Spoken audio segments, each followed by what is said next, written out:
voi qui presenti scenda la benedizione di Dio Onnipotente, Padre e Figlio e Spirito Santo. Amen.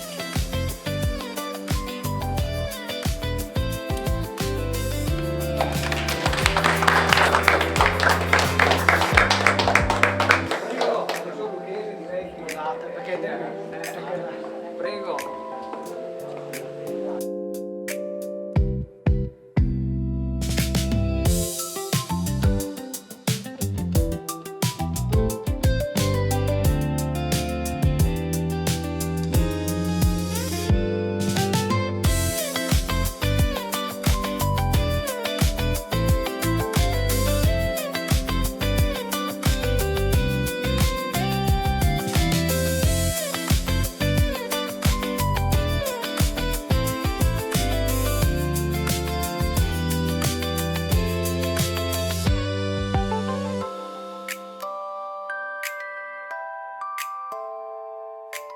Siamo nella sala consiliare del Palazzo Municipale di Puos d'Alpago. Qui sono conservate 7 tele del ciclo di Pietro Bianco, Il risveglio di Venezia, un ciclo formato originariamente da 14 tele. Sono opere che da quest'anno sono ritornate in questa splendida sede grazie al restauro di Mariangela Mattia e nell'allestimento dell'architetto Alberto Alpago Novello, un allestimento che, come potete notare, proprio musealizza questo ciclo, che è un ciclo veramente molto importante, fatto per la 10ª Biennale della città di Venezia, quindi la grande mostra di esposizione internazionale di arte contemporanea, che ogni 2 anni si svolgeva e si svolge tuttora a Venezia, l'unica grande mostra d'arte contemporanea che l'Italia aveva e ha, alla fine dei conti, di arte contemporanea attuale, per la quale Pietro Bianco realizzò questo grande ciclo, Il risveglio di Venezia, incentrato sulla ricostruzione del campanile di San Marco, che era crollato nel 1902, ma anche sulla nuova realtà urbana veneziana che grazie al porto si affacciava al Novecento, a un Novecento che è il secolo breve, un secolo fatto di grande sviluppo, ma anche di grandi tragedie, come saranno le guerre mondiali o le grandi dittature. E Pieretto è un testimone di quel tempo e lo è attraverso questi grandi dipinti, tutti alti, pensate, 5 metri ciascuno, e larghi, in questo caso siamo verso i 2 metri, però i grandi scomparti centrali, i grandi riquadri centrali, di cui noi possiamo vedere uno a Belluno, presso gli industriali di Belluno, a Palazzo Viviscar, e l'altro a Ponte nelle Alpi, nel municipio, sono, pensate, larghi fino a 8 metri. Dunque, qui nella sala consiliare del municipio di Puos d'Alpago, questi dipinti sono stati collocati in spazi molto meno alti dei 5 metri originari del salone centrale del Palazzo delle Esposizioni della Biennale di Venezia. Quindi la restauratrice Mariangela Mattia ha continuato a utilizzare questi interessantissimi telai mobili che permettono alle tele di essere piegate all'interno delle nicchie senza rovinare la superficie pittorica. Una superficie pittorica, come si può vedere, estremamente ricca di materia pittorica, ricca di pittura. Vedete soltanto le pennellate, se vi avvicinate davanti ai dipinti vedrete in queste schiene, in questi corpi, di queste figure di lavoratori in primo piano, vedete proprio questa pittura stesa in maniera molto ricca, molto forte, molto decisa. Tutte le figure poi con un contorno che è il contorno del cloisonnisme, che noi conosciamo molto bene, per esempio, con Paul Gauguin, chiaramente, no? Cioè il cloisonnisme dei nabis, dei pittori francesi, che grazie agli scritti di Vittorio Pica e alle illustrazioni sulle riviste del tempo, come per esempio Emporium, questi artisti conoscevano e riproducevano per essere moderni. La modernità di Piretto Bianco quindi passa attraverso una pittura, chiamiamola impressionistica e post-impressionistica, e poi anche attraverso i soggetti, ovvero la ricostruzione della città di Venezia, ma anche la città antica e la città nuova che si confrontano. Qui per esempio vedete da una parte i velieri, il porto, no? Con ancora gli antichi navigli e le chiese di Palladio, e dall'altra parte invece le operazioni per pulire i canali, eccetera, i battipalo o la draga, dall'altra parte, attraverso però degli ingranaggi, delle macchine moderne. Vedete lì la macchina con i tubi, e dall'altra parte in alto vedete la grande ruota dentata. E chiaramente questo è un artista che sa che cos'è il futurismo, no? Il futurismo nel 1909 sul Figaro è esploso, e nel 1910 i futuristi hanno lanciato i famosi manifesti, no?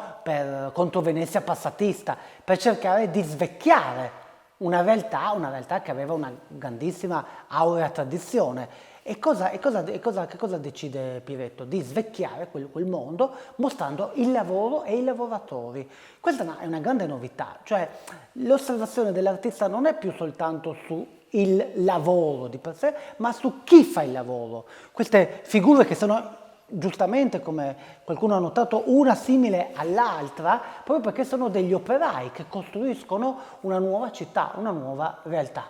Questa fu un'impresa ciclopica, monumentale, fu un'impresa veramente di grande impegno per questo artista, il quale letteralmente si chiuse dentro un hangar a Burano in compagnia di un altro artista importante di quel tempo, giovane, emergente, che si chiamava Umberto Moggioli, che è uno dei grandi maestri di Cappesaro, e assieme dipingono queste 14 tele.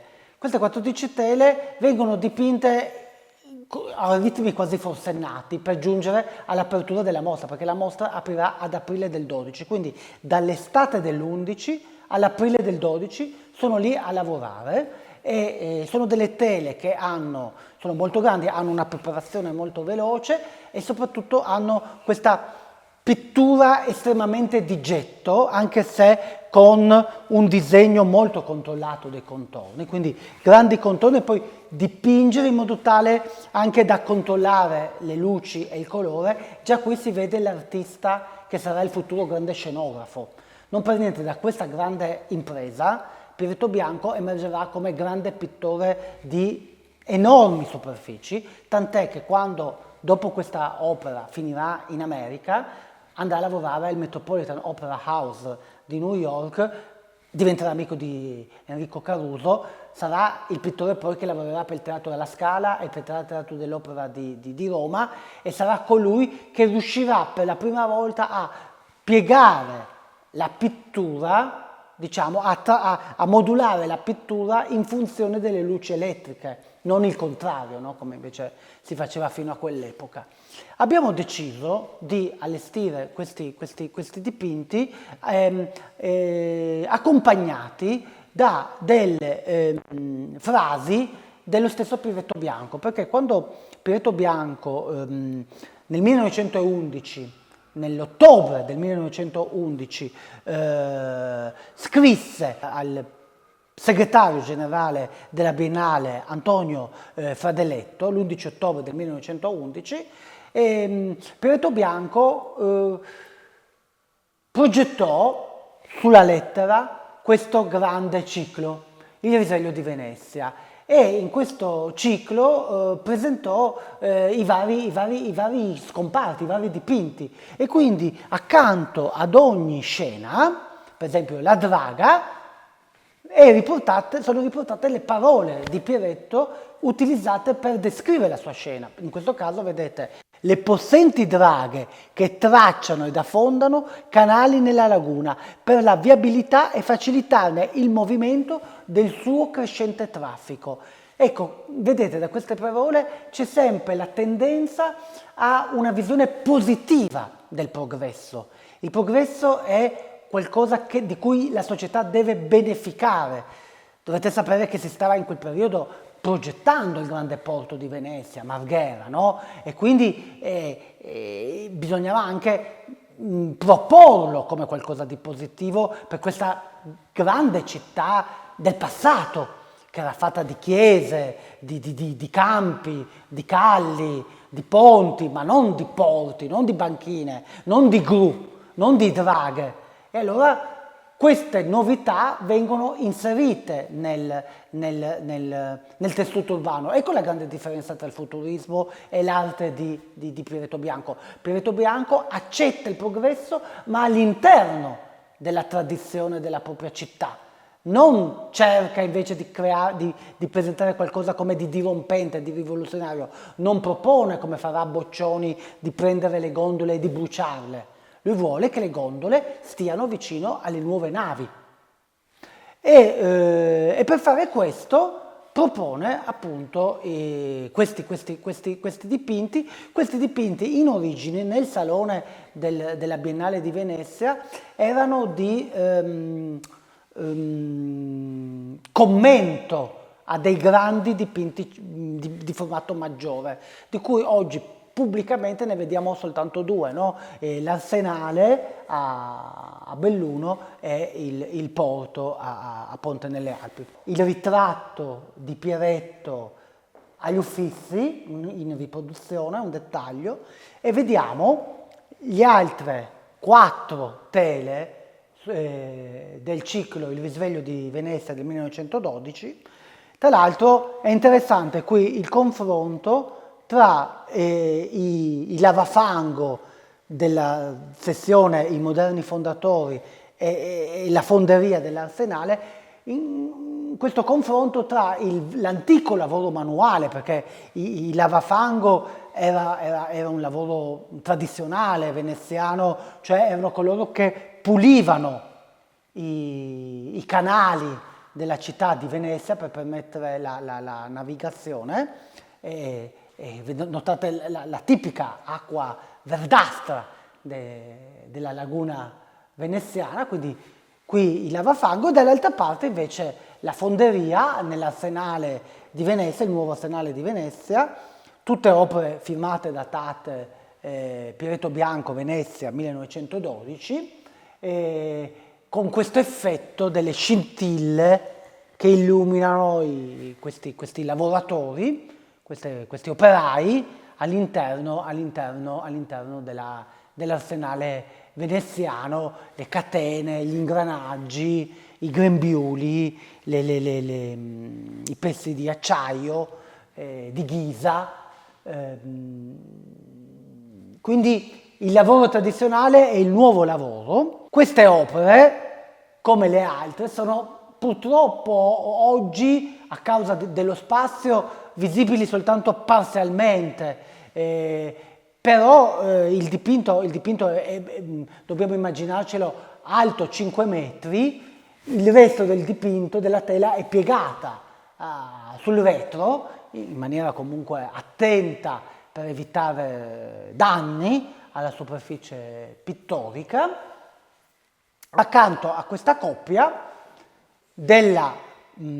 abbiamo la gru del porto e i costruttori, e l'alano, scusate, dei costruttori, il porto dove ci sono questi operai, sempre dipinti con queste pennellate veloci, corpose, guardate soltanto come sono fatti i volti, così con questi proprio andamenti del pennello, che crea poi queste grandi balle, sono balle di cotone che gli operai stanno caricando e che metteranno dentro quella nave moderna, non più un vascello, ma una nave, vedete, metallica, però riusciranno a metterli dentro con l'ausilio di queste grandi gru. Dall'altra parte invece un un episodio molto importante, cioè come scritto anche nella lettera di Pietro Bianco ad Antonio Fradelletto dell'11 ottobre 1911, lettera che si conserva in originale nell'archivio nell'ASAC, l'archivio della storia delle arti contemporanea della Biennale di Venezia. In questa lettera Pietro Bianco scrive: volli documentare la ricostruzione del campanile di San Marco, segnacolo vedetta della regina dell'Adriatico. Nel 1902 il campanile è raccollato, in 10 anni viene ricostruito come era, dov'era, come volle la giunta comunale. Fu un'opera di ingegneria e di restauro molto molto impegnativa. Qui si vedono proprio gli operai che stanno montando questo grande argano che serve per la costruzione. Alle loro spalle si vede, si erge la torre dell'orologio di Piazza San Marco. Da quella torre, 2 anni prima questo dipinto, i futuristi avevano lanciato dei volantini proprio contro Venezia passatista, chiedendo agli artisti e alla comunità culturale di svecchiare l'ambiente della Biennale per aprirsi alla modernità. Una modernità che è una modernità sicuramente di progresso, ma anche problematica, tant'è che da qualche anno, grazie alla modernità, alla corsa, no, delle macchine, come sappiamo ben tutti, si giunse ben presto alla Grande Guerra. Pietro Bianco qui celebra il lavoro umano delle persone, però all'interno di una città che si risveglia. Questo è anche un concetto interessante, cioè Venezia si sta risvegliando, vuole essere di nuovo protagonista della cultura e del Novecento.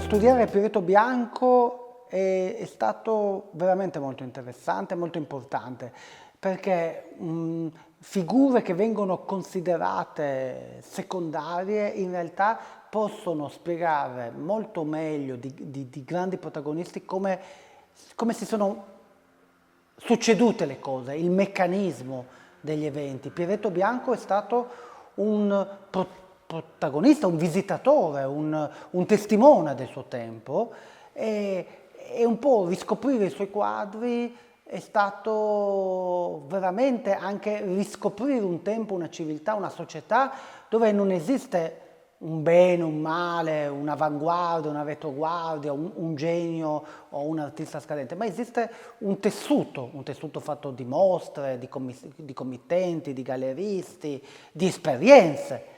E l'esperienza di Pietro Bianco, la vita di Pietro Bianco, le opere di Pietro Bianco veramente possono essere, lo sono state per me e lo spero anche per voi, un ottimo passepartout per capire il passato, che però è anche specchio del nostro presente. Grazie a tutti, arrivederci.